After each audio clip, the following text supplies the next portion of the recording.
Hey everybody, and welcome to another What's on the Shelf, and we're now on part 36. And on this cubby, there's Tiny Epic Quest, Tiny Epic Western, Tiny Epic Galaxy, and Tiny Epic Kingdom. So when I first got into the hobby, I lived in a much smaller house, and my game collection had to be limited to one closet. And I came across Tiny Epic series at that time, and I just fell in love with them because it gives you that big game feel, but doesn't take up hardly any space at all. So that's why I have so many Tiny Epic games. And now I'm committed. I've got the whole collection. I can't not get them anymore. So that's why I have so many Tiny Epic games. So the first one is Tiny Epic Quest.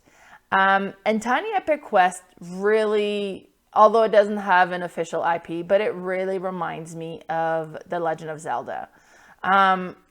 You set up the cards to create this map, and it'll change up a little bit every time. And they're all connected by roads or by rivers. And so you create this layout with the cards.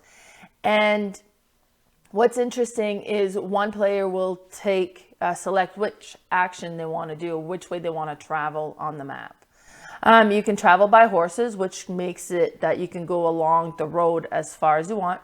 You can travel by barge, so you can go up and down the river as far as you want. You can travel by foot, so you can go like one card over. You can take a ship, which allows you to go around the outside of the map. And there's griffin. You can go by griffin as well, and you travel at a diagonal. So it's really interesting. You take turns kind of selecting how you want to move. And it plays in two parts. So first is a day mode. So you'll move around the map. You'll set up your meeple as to what you want to do. And this was the first game that introduced the items meeple. So you have the meeples, and there'll be little tiny objects you can put on your meeples. So little shields or a little wand. And then as you unlock things or discover things, you'll get more equipment that your meeples can wear. It's really neat. The objective is to gain more magic.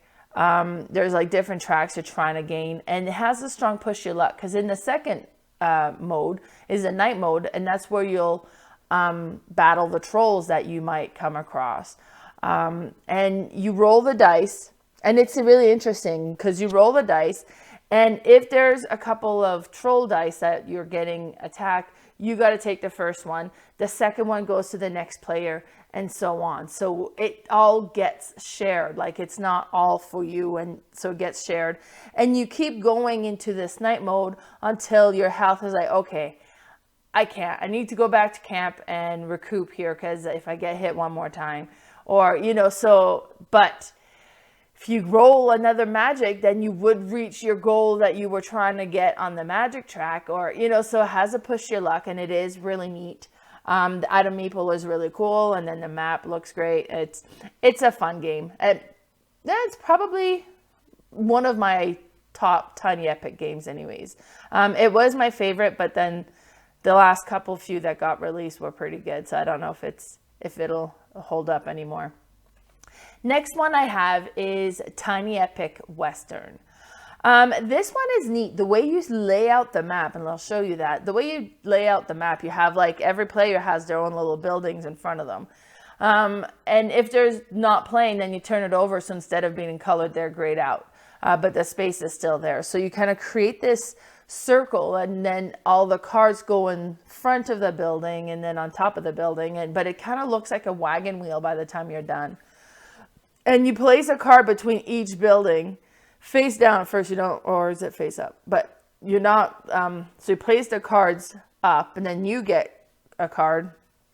And every time you play, it's a worker placement. So you place your meeples on the different spaces of what you want to do, on your building, on the other people's buildings, and you're trying to purchase some of the buildings and collect resources so that you can purchase those buildings. So you're going around collecting the different options, and then some of the options, like, okay, you can take one right now, or if you go onto the other side, then you can get two of that resources, but you need to be the stronger player to collect those, right? And then somebody can come and challenge you to a duel for that spot. And if you get challenged to a duel, you roll the dice, and this game has the best dice, and I didn't take a picture of those, but because there's little bullets, and that's kind of have flat edges along the side, so you roll the bullet, and when it stops, it's whatever. Like, it's the best dice, like some of the best dice I have ever seen.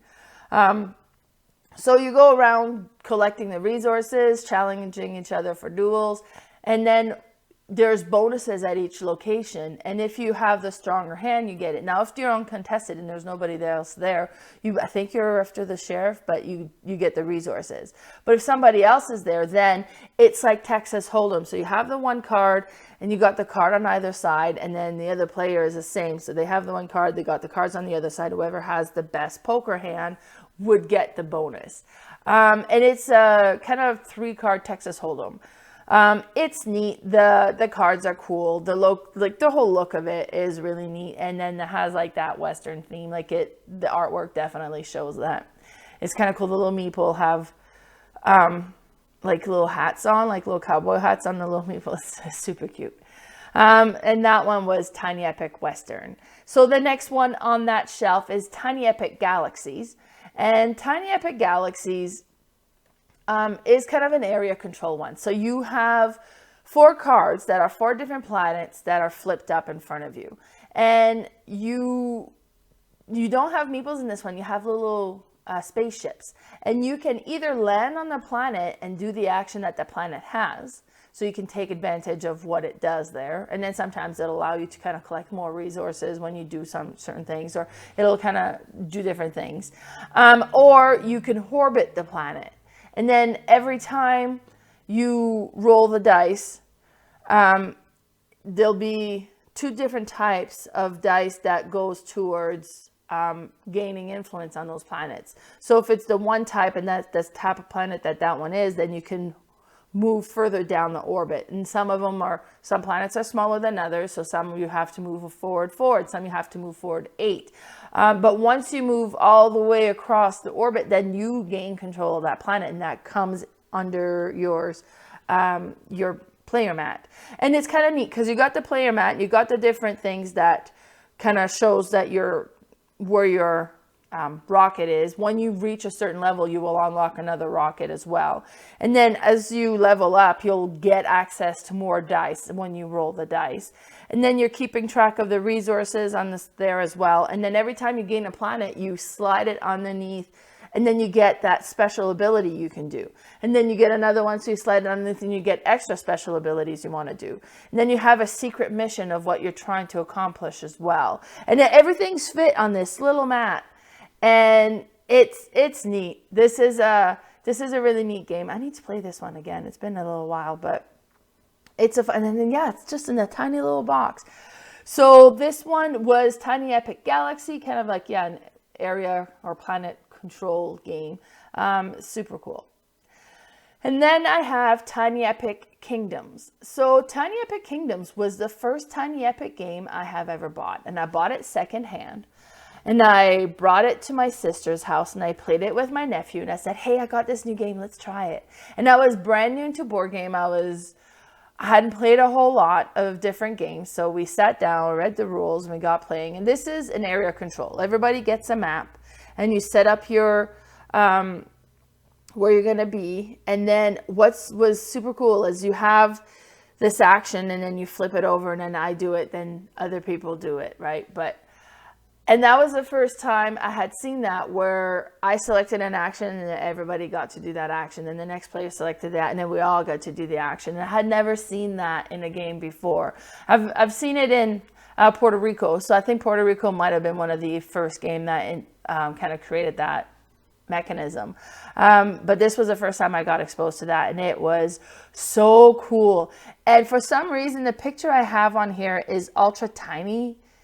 Epic Kingdom, and the version I have is not. It has the meeple size. It's not the tiny piece, but it's so neat. You're going around, you're controlling. You can actually eventually go from your map onto the map of your neighbors and control, like kind of take advantage of what they have, because it has a bit of a Catan element to it, where you can collect the resources of where your meeples are on. So if you're you know, in the grassy area, then you collect wheat or whatever it is, right? So you kind of move around to what you want to collect, and then you're spending those resources to move up, move your magic ability or to level up your player. And as well, you have this tower defense one where you can move up as well, and then that'll give you more points at the end of the game. Whoever has the most point is the winner.